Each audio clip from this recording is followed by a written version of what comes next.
Hello everyone, welcome to my YouTube channel. तो आज हम पढ़ने वाले हैं फॉस्फोरस साइकिल के बारे में। तो फॉस्फोरस साइकिल का मतलब क्या है? फॉस्फोरस साइकिल का मतलब है जो फॉस्फोरस एलिमेंट है उसका लिथोस्फीयर, हाइड्रोस्फीयर, बायोस्फीयर में साइक्लिक फॉर्म में उसका मूवमेंट होना, उसको हम फॉस्फोरस साइकिल बोलते हैं। ठीक है। फॉस्फोरस इतना ज़रूरी क्यों है? नाइट्रोजन के जितना, ऑक्सीजन के जितना, उतना ज़रूरी हमारे लिए फॉस्फोरस क्यों है? क्योंकि फॉस्फोरस हमारे आरएनए में प्रेजेंट है, हमारे डीएनए में प्रेजेंट होता है। उसके अलावा 80% से ज़्यादा फॉस्फोरस एलिमेंट हमारे हड्डियों में और हमारे दांत में प्रेजेंट होता है। इसीलिए फॉस्फोरस का हमारे लाइफ में इतना ज़्यादा इम्पोर्टेंस रखा गया है। फॉस्फोरस साइकिल में इस सच एटमॉस्फेयर की ज़रूरत नहीं होती है, क्योंकि फॉस्फोरस सबसे ज़्यादा अमाउंट रॉकी सॉइल में पाया जाता है। फॉस्फोरस कह लो या उसके अलग अलग डेरिवेटिव्स बोल लो, वो फॉस्फोरस का हमें सॉइल में से कौन सी टाइप में, रॉकी सॉइल होती है, रॉक्स में से हमें ज़्यादा अमाउंट में फॉस्फोरस का मिलता, फॉस्फोरस पाया जाता है। ठीक है। तो ये एक डायग्राम है, ये पहले एक बार देख लो, इसको मैं इलाबरेट करूँगा। अब क्या होता है, इसकी बेसिक 4 स्टेप है। पहला तो वेदरिंग प्रोसेस। वेदरिंग प्रोसेस में क्या होगा, बाय एयर और बाय विंड और बाय वाटर और बाय एनी अदर फैक्टर्स क्या होगा, जो वहाँ पे रॉक्स है उसका वेदरिंग प्रोसेस होगा। वेदरिंग प्रोसेस का मतलब क्या होता है कि उसको बाय एनी विंड और वाटर वो उसको तोड़ने का काम करते हैं, और उसको छोटे छोटे पार्टिकल्स में कन्वर्ट करते हैं रॉक्स को। अब रॉक्स में फॉस्फोरस का अमाउंट ज़्यादा रहता है, तो क्या होगा, बाय रन ऑफ और बाय वेदरिंग प्रोसेस वो या तो वाटर बॉडीज में चला जाएगा, या तो यहाँ पे जो ट्रीज होता है, मैंने नहीं ड्रॉ किया है, चलो ड्रॉ कर देता हूँ मैं। यहाँ पे ट्रीज होते हैं, तो वो क्या होगा, जो इनऑर्गेनिक फॉस्फोरस है वो एब्जॉर्ब होगा प्लांट्स के रूट्स के द्वारा। ठीक है। तो पहला क्या हुआ, वेदरिंग प्रोसेस हुआ। वेदरिंग प्रोसेस में क्या हुआ, जो हवा है या पानी है वो बहते रहते हैं, तो उसके उसके साथ साथ वो रॉक्स को भी अपने छोटे छोटे पार्टिकल्स में कन्वर्ट करते हैं और उसको अपने साथ ले जाते हैं। अब क्या होगा, जो कुछ अमाउंट में जो रॉक्स है, जो फॉस्फेट इनऑर्गेनिक फॉस्फेट में कन्वर्ट हुआ, वो वाटर बॉडीज में चला जाएगा, और कुछ अमाउंट में फॉस्फोरस है, इनऑर्गेनिक फॉस्फोरस, वो अपना ट्रीज अपटेक कर लेंगे। ठीक है। तो दूसरा जो हुआ स्टेप, वो क्या हुआ, एब्जॉर्प्शन बाय प्लांट्स हुआ। ठीक है। ऐसा नहीं है कि प्लांट सिर्फ सोइल पे होते हैं, वही जो वाटर बॉडीज में आल्गी, ब्लू ग्रीन आल्गीज है, और जो भी फाइटोप्लैंक्टन्स है, और ये सब जो अपना खाना खुद बना सकते हैं, जो प्रोड्यूसर्स है, वो उसका अपटेक करेंगे, उसको कन्वर्ट करेंगे। और तीसरा स्टेप आएगा एब्जॉर्प्शन बाय एनिमल्स। एनिमल्स में कैसे, लाइक अ फूड चेन, कि एनिमल्स प्लांट्स को खाए कंज्यूम करेंगे या प्लांट ईटिंग एनिमल्स को कंज्यूम करेंगे। तो step by step, from weathering process to by plants to by animals, ये एक स्टेप बाय स्टेप कंज्यूम होता रहेगा। ठीक है। और यहाँ पे ऑर्गेनिक फॉस्फेट का भी कन्वर्जन होगा, और वो अल्टीमेटली जब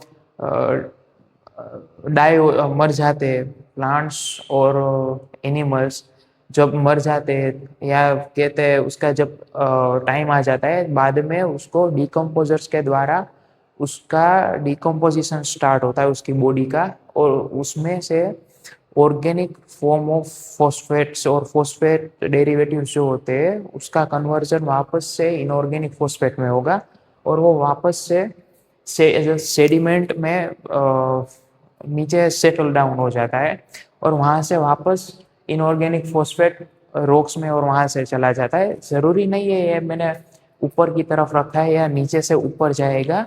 कई बार ऐसा होता है कि यूट्रोफिकेशन होता है। यूट्रोफिकेशन में क्या होगा, ये पूरा जो वाटर बॉडी है वो पूरा का पूरा यूट्रोफाइड हो जाएगा और अल्टीमेटली वहाँ पे बैरन लैंड बन जाएगा, या तो कह सकते हैं कि ग्रास लैंड बन जाएगा इवेंचुअली। अगर यूट्रोफाइड ही यूट्रोफिकेशन बढ़ता रहा कोई भी वाटर बॉडी में, तो इवेंचुअली वो पूरा ग्रासलैंड में या सोइल कवर हो जाएगा। ठीक है, तो वहाँ से हमें वापस से फॉस्फोरस मिलेगा। तो इसी तरह से साइकिल चलती रहती है। ठीक है, अब कई जितना रॉक्स में और रॉकी सोइल में जितना फॉस्फोरस पाया जाता है, रेगुलर दूसरे कोई टाइप में उतना फॉस्फोरस नहीं मिलता है। तो कई बार फार्मिंग के पर्पस से फार्मर्स फॉस्फेट के फर्टिलाइजर्स को भी ऐड करते हैं, तो वो भी वहाँ से रन ऑफ होगा। जैसे कि ऐसा नहीं है कि वेदरिंग प्रोसेस से ही सब फॉस्फोरस मिलता है।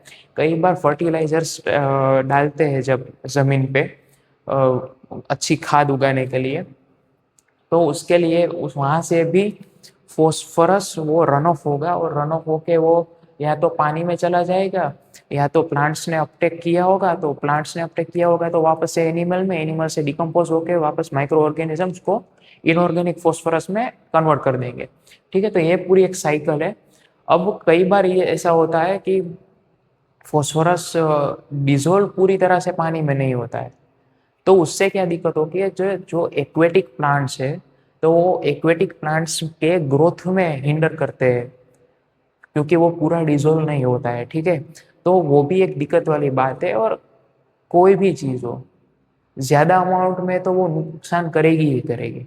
ठीक है, सल्फर ले लो, नाइट्रेट ले लो, फॉस्फोरस ले लो, कोई भी चीज़ ले लो, कोई भी एलिमेंट ले लो, अगर हमारे बॉडी में वो एक अमाउंट से ज़्यादा अमाउंट में है, तो वो आपको डैमेज करे, आपके बॉडी को डैमेज करेगी करेगी ही। ठीक है, इसीलिए ऐसे ही फॉस्फेट भी हमारे लिए बॉडी में, हमारे स्ट्रक्चर के लिए बहुत ज़रूरी है।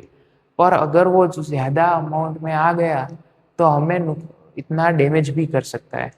जैसे कि वाटर बॉडीज में जब नाइट्रेट, फॉस्फेट एंड सल्फेट्स का लेवल एक हद से ज़्यादा बढ़ जाता है, एक लिमिट से ज़्यादा बढ़ेगा, तो यूट्रोफिकेशन का स्टार्ट होना तय है। क्यों? क्योंकि प्लांट्स, कोई भी प्लांट के लिए, वो एक्वेटिक प्लांट हो या टेरेस्ट्रियल प्लांट हो, उसके ग्रोथ के लिए mainly nitrates, phosphates and sulphates necessary है। अगर वो तीनों चीज़ें उसको अबंडेंट अमाउंट में मिल जाती है, तो प्लांट तो ग्रोथ करेगा ही, वेदर सोइल टेरेस्ट्रियल प्लांट हो या एक्वेटिक प्लांट हो। तो उससे क्या होगा, पूरा रिवर वाटर बॉडी का ऊपर का पूरा लेयर प्लांट से कवर हो जाएगा, और उससे क्या होगा, एक फाउल स्मेल आनी शुरू हो जाती है। कई बार हमने देखा होगा कि आइकोर्निया है, या हम कहते हैं उसको गुजराती में हम बोलते हैं जंगली घास कहते हैं। ठीक है, तो वो पूरा पानी को कवर कर देती है। तो उससे क्या होगा, सनराइज है, सनलाइट है, वो वाटर बॉडीज में डीप डाउन पेनिट्रेट नहीं करते हैं। तो उसके अंदर के जो लाइक छोटी बड़ी मछलियाँ है, क्रोकोडाइल्स, क्या बोलते हैं, कछुए हैं, तो उन सबको भी सनलाइट उतनी ही नेसेसरी है। ऐसा ज़रूरी नहीं है कि जो टेरेस्ट्रियल है उसको ही सनलाइट चाहिए, नहीं, ऐसा नहीं है। सनलाइट सभी को चाहिए होती है। तो उसके कारण क्या होगा, सनलाइट पहुंचनी बंद हो जाएगी deep down layer of water bodies, तो काइंड ऑफ वो भी एक ग्रोथ को हिंडर कर रहा है। ठीक है, और मैंने जब जैसे बताया कि वैसे तब जब जब यूट्रोफिकेशन बढ़ता है, तब तब वो पानी का जो प्योरिटी लेवल है वो गिरता जाता है, और अल्टीमेटली यूट्रोफिकेशन जो एक हद से ज़्यादा बढ़ गया, तो उसको ग्राउंड में कन्वर्ट होने से भी कोई नहीं रोक सकता है। ठीक है, इसीलिए फॉस्फोरस साइकिल का पढ़ना ज़रूरी है। कई बार हम देखते हैं, मेरे जूनागढ़ में भी जो 2-3 तालाब है पूरे यूट्रोफाइड हो गए हैं, तो वो नहीं होना चाहिए। अभी ब्यूटिफिकेशन किया और वो सब किया, उसके कारण वो अभी अच्छा लग रहा है, अल्टीमेटली उसका भी वही हाल होने वाला है। यूट्रोफिकेशन अपना पार्ट ले लेगा और वो पूरा का पूरा पूरा एक बंजर जमीन कर देगा। तो इसीलिए बायोजियोकेमिकल प्रोसेस का पढ़ना ज़रूरी है, बायोजियोकेमिकल साइकिल्स का पढ़ना ज़रूरी है। जैसे हमने फॉस्फोरस साइकिल जो अभी पढ़ा हमने, ऑक्सीजन साइकिल है, कार्बन साइकिल है, हाइड्रोलॉजिकल साइकिल हम वाटर साइकिल बोलते हैं, आगे मैं नाइट्रोजन साइकिल पढ़ाने वाला हूँ, सल्फर साइकिल पढ़ाने वाला हूँ। तो ये सारी साइकिल पढ़ाना ज़रूरी इसीलिए है क्योंकि हमको समझ आए कि क्या इसको एक कितने हद से ज़्यादा डैमेज कर रहा है या उसको ग्रोथ करने में हेल्पफुल है। तो प्लीज़ समझिए, अपने एनवायरनमेंट को, अपने आसपास के एनवायरनमेंट को समझिए, उसके अकॉर्डिंगली हमें उसका एक्शन लेना चाहिए। अगर मैं जब ओखा गया था तब मुझे एक भैया ने बताया था कि डॉल्फिन ना जितना आप शोर करोगे ना वो उतना आपके पास आएगी, वो अट्रैक्ट होती है ज़्यादा लाउड वॉइस निकालने से, ठीक है, और उसको अच्छा लगता है। और जैसे ही वो नाराज होती है आपके बिहेवियर से या आपके कुछ भी एक्शन से वो नाराज होती है तो वो क्या करेगी, सिंपली वो जो बोट में आप बैठे हो बोट को उसको वो अपने पूंछ से उसको मारेगी। तो वो उसका नेचर का अपना क्या कहते हैं, अपना रूठना, नेचर अब जो जैसे कि रूठता है तो वो हमें बताते हैं कि ये एक्शन हमें अच्छा नहीं लगा है। वैसे ही नेचर का कोई भी एलिमेंट हो, अगर वो हमसे अपसेट है तो वो हमें निशानियां देते हैं कि बस एक सिग्नल दे दिया है कि अब हमें डैमेज देना बंद कीजिए, इनसे ज़्यादा हम सह नहीं पाएंगे। तो प्लीज़ प्लीज़ आप देखिए अपने आसपास के एनवायरनमेंट को कि वो कितना इम्पोर्टेंट है आपके लिए। अभी हम एनवायरनमेंट को फॉर ग्रांटेड ले रहे हैं क्योंकि समहाउ हमें सब कुछ फ्री में मिल रहा है। मदर नेचर ने कभी हमारे पास कोई भी चीज़ का कोई पैसा नहीं मांगा है या कोई भी ऐसी चीज़ नहीं मांगी है जो हमें ज़रूरी है और उसके महंगी कीमत हमें चुकानी पड़े। इसीलिए ये एनवायरनमेंट पढ़ना इतना ज़रूरी इसीलिए होता है। तो ये था फॉस्फोरस साइकिल, छोटी सी साइकिल थी। ये सेडिमेंट्री साइकिल कहा जाता है इसको बाय द वे। ये nitrogen cycle, oxygen cycle, carbon cycle जैसा नहीं है क्योंकि इसमें एटमॉस्फेयर का इन्वॉल्वमेंट नहीं है, ठीक है। इसमें लिथोस्फीयर, हाइड्रोस्फीयर और बायोस्फीयर तीन ही स्फीयर उसका इन्वॉल्वमेंट होता है। तो ये था मेरा वीडियो फॉस्फोरस साइकिल पे। अब अगले साइकिल में मैं नाइट्रोजन साइकिल और सल्फर साइकिल पढ़ाऊंगा।